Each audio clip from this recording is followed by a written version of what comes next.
Hey there, I'm going to talk to you today about my favourite headlamp. I don't think I've done a headlamp review.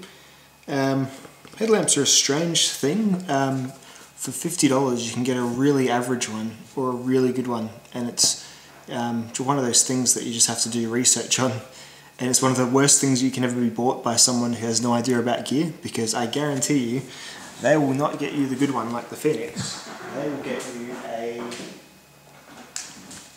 the average one like this Petzl. I mean, it's okay, but at a whopping 60 lumens and with some emergency modes, you could definitely spend your money a bit better. And in my opinion, the Fenix HL50 is probably the best way you could spend your $50 on a headlamp. This is my favourite configuration of headlamp, in that it is a detachable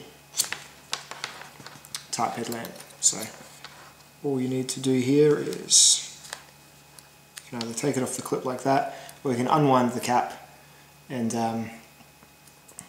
unwind the battery canister, take off the metal clip. But I won't do that just now because I'm demonstrating the product.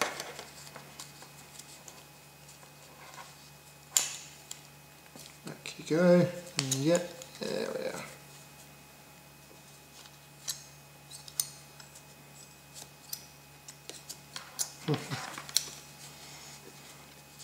Fail. I hate this headlamp now. It's hard to get the band back through the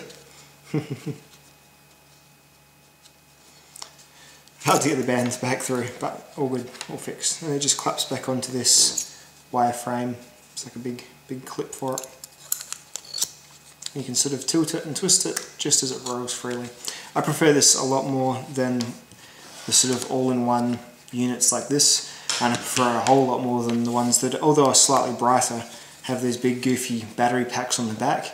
LED lenses do a few, and yeah, I know you can get up to, you can get thousands of lumens on some of them, but yeah, I don't like that. This is plenty for a head torch. A head torch, in my opinion, is for light about 20 meters ahead of your tops. This isn't for spotlighting. This isn't for looking great distances. This is for just area illumination.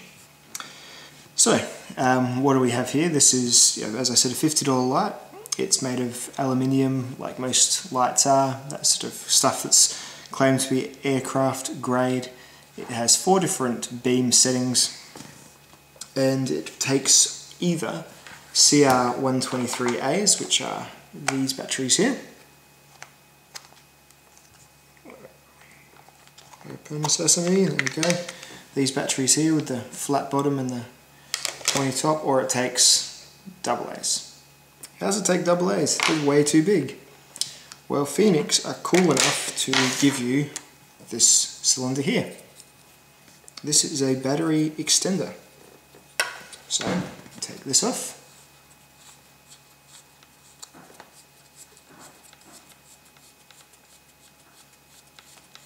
Screw, screw, screw, screw, screw, screw, screw, screw, screw. Play school sound effects there.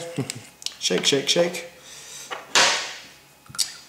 Put your battery in, and you slide this, and see it makes it thinner.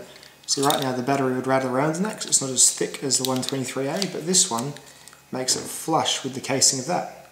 So that goes all the way in there. That winds on. You'll have to forgive my horrible home brand battery, it was the only one I could find. So this all winds back together to make it a single AA torch, which, as you can see, 1, 2, 3, still works. There we go. Just let my camera stop freaking out, and it still has the burst mode. And as far as I can tell, there is a very minimal decrease in brightness, so that is very cool of you, Fenix. Back to brightnesses. What do we all want to know the most about our torches? How crazy powerful they are. I'll put back the 123 in. I see the AA's as just kind of what you can use in an emergency or something. If you're just using this as a kit torch, you might want to leave it set for AA's, but I like to use this for performance. I like it to be a little bit smaller. So CR123 is all the way for me, baby. So what are your modes? You've got a low mode, 4 lumens. That is what you get when you just turn it on the once.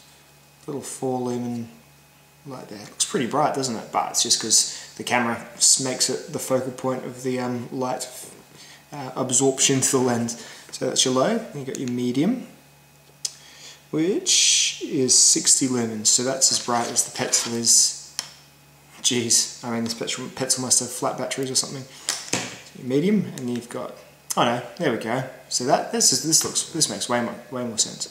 So that's your 4 lumens.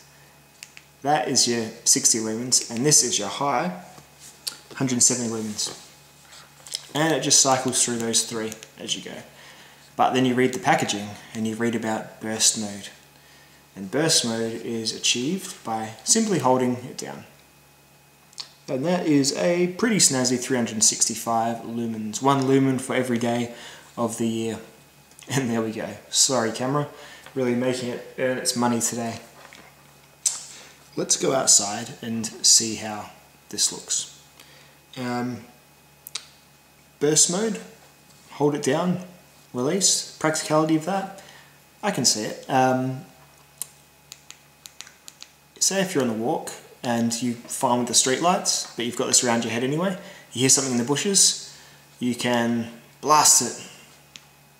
It's nothing. Cool, let it go, keep walking. And that way you don't have to cycle all the way off again if you just would activate it normally. I think that's a pretty cool feature. You feel like Cyclops in the X-Men too. Optic blast! There you go. One thing I would appreciate was if you could go to burst mode from on mode without having to turn it off first and then back onto burst. So I wouldn't mind, say if you're in high, there, I wouldn't mind being able to hold it and just boost it up a little bit, and then when you let go it reverts back to high. Pretty sure that would be easy enough to program, so that might be something they could consider. Maybe they've got it in the more advanced 55, HL50. Who knows? But there we have it. That is the torch as it is. We're going to let it get back into focus. Comes on a pretty, you know, all these bands are always bloody hideous. Comes on a fairly hideous Fenix brand elastic band. That's expected.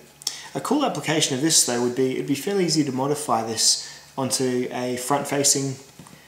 So say if you're a firefighter or something, you could probably mount this onto like your shoulder pretty easily, especially with this fairly robust clip it comes attached with. So that's another cool thing. What else says? Hot on the side, because it does get quite hot. I would say hot, but warm. I think the looks of it are actually really cool. Fenix kind of, they're sort of a step above Through Night, I always sort of thought. Through Night are doing some pretty cool things at the moment, but they're just in terms of their designs, I think Fenix kind of a little bit slimmer and a little more high quality. I think like a few Through Nights I've had sticky buttons and that sort of thing.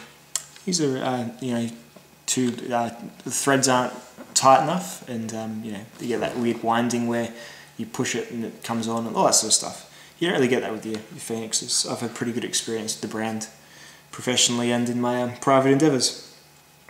Enough talking, let's go outside and turn this sucker on. Stand by. Alrighty, so I've started here in the low mode. There you can see Cedric. Hello Cedric. Oh, and there's Ada. Hello Ada. He's a good girl, hey? Oh, would ya. That's in low, or is it medium mode? That was medium mode. Now we're into high mode. Sort of see up the slide. Just tilt that camera up a bit. Let's get a bit of distance going. Dogs are following the light because they're stupid. There we go. And we've got, that's off, so it's, sorry. Right now that is in the low mode. So you might be able to just make Cedric out there, maybe? Don't know. Boost it up to the medium mode. There we go, there's my fancy boy. And boost it up to the high mode. There we go. Alrighto. Now we'll turn it off. Now we'll put it into Optic Blast Super Mode. Bam. There we go. Almost blinding the poor thing. Look at him. He doesn't know what's going on. He thinks it's daytime. And there we go. So that is the brightness modes, and I hope you enjoyed my video, and I highly recommend this head-mounted flashlight device. see you next video. Thanks.